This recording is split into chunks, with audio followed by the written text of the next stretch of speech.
Auto giants Tata Motors and Volkswagen have signed a memorandum of understanding to explore a long-term strategic alliance. The two sides will finalize the guiding principles and the terms of cooperation in the next few months. And once they reach definitive agreements, the two companies will start joint development work and joint value chain activities.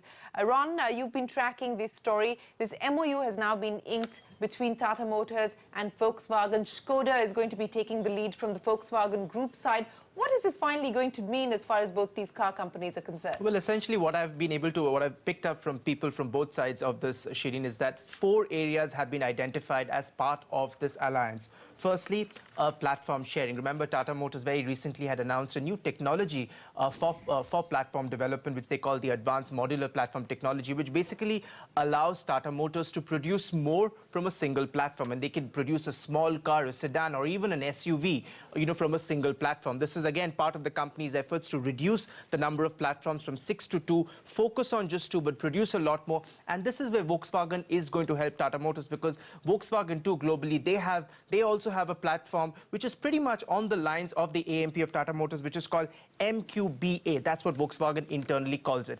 Secondly, Tata Motors will also gain from Volkswagen's superior technology at a time when Tata Motors is trying to reposition itself as a company which is innovative. That's again a part of their whole approach of coming up with the Stamo sub-brand, again to sort of position Tata Motors as a technologically advanced company. This is where again Volkswagen is going to help Tata Motors. But what does VW gain out of this?